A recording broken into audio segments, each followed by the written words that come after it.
On part maintenant en Béarn au 22e transhumance musicale de Las.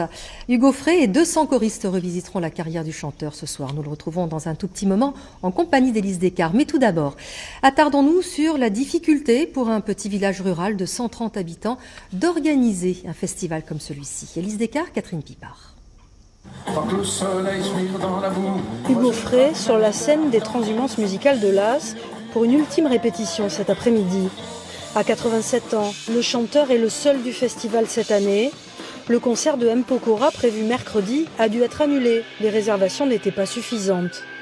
Difficile d'organiser ce type d'événement en milieu rural. Pour sa 22e édition, le festival n'est pas loin de boire la tasse. La première des raisons, c'est les cachets qui sont devenus délirants.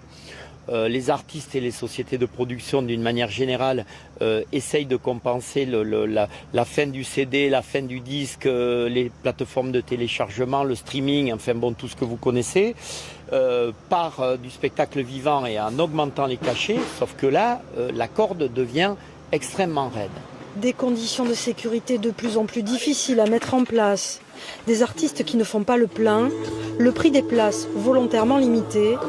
La bonne volonté des 130 bénévoles n'est plus suffisante. Les transhumances musicales de Las devront faire les comptes et chiffrer les pertes. Les organisateurs espèrent qu'elles ne seront pas fatales à une 23e édition. Et en attendant, on reste à Las où l'on retrouve Élise Descartes en compagnie d'Hugo Frey. Et oui, on ne le présente plus, Hugo Frey, près de 60 ans de carrière, des tubes à n'en plus finir. Qu'est-ce qui vous anime encore pour monter sur scène encore ? C'est la même chose que j'avais quand j'avais 14, 15, 16 ans. J'aimais aller chanter avec la chorale au collège. Après, je chantais mes petites chansons pour les copains. Un peu plus tard, c'était un peu aussi pour séduire les filles, quoi, quand même. Faut dire ce qui est. Ça marche encore. Puis un beau jour, quelqu'un vous propose un peu d'argent pour faire ce que vous faisiez gratuitement en étant jeune. Et c'est une façon de vivre, c'est une façon de, c'est du bonheur permanent de faire de la musique. C'est pas un travail, c'est pas un métier, c'est une façon de vivre. Donc je vois pas pourquoi tout d'un coup ça changerait. Un lapin continue à vivre dans la Garenne, et, il s'arrête pas à un moment en disant j'arrête d'être lapin. C'est une nature.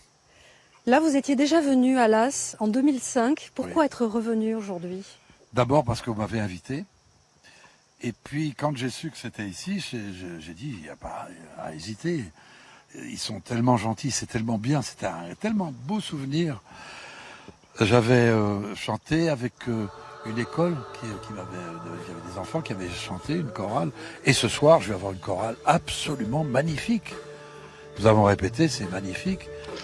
Bon, en plus de ça, vous savez, à Paris, on raconte des histoires, mais on m'a dit, tu sais, Las, c'est le pays de Jean Lassalle. Et Jean Lassalle, notre cher compatriote, c'est quelqu'un de merveilleux.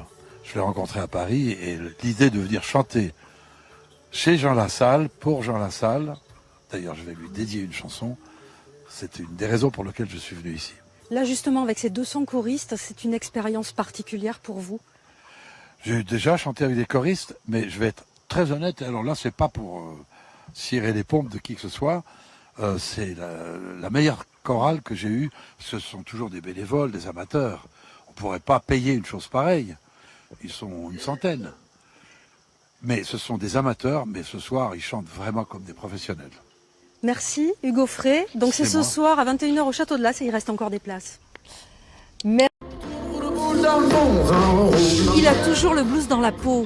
Hugo Frey a enchanté les 1500 festivaliers des transhumances musicales de Las samedi soir. Près de 2 heures de concert, malgré ses 87 ans. À l'arrière de la scène, les choristes se chauffent avant d'accompagner le chanteur pour les 10 derniers morceaux, enchantés. Super bien. Là, super gentil, très gentil. Ouais. On retrouve bien sa voix, c'est super. En grande forme, adorable. 200 choristes de 6 chorales béarnaises pour accompagner Hugo Frey sur ses grands succès. Une seule répétition l'après-midi même et un résultat à la hauteur de l'événement. On n'a pas l'habitude. On est obligé de faire une répétition assez fatigante, mais le résultat est magnifique. Il chante merveilleusement bien et donc je crois qu'il va y avoir quelque chose de plus dans ce concert.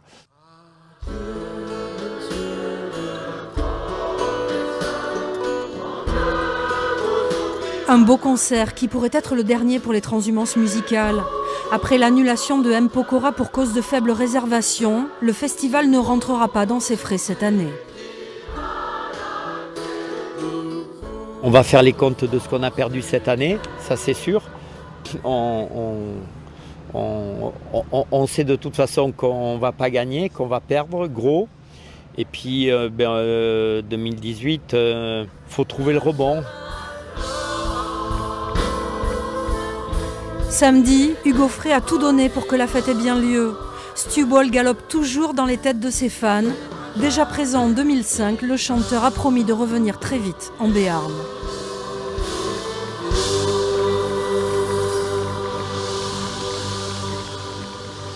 Merci Las, merci à tous.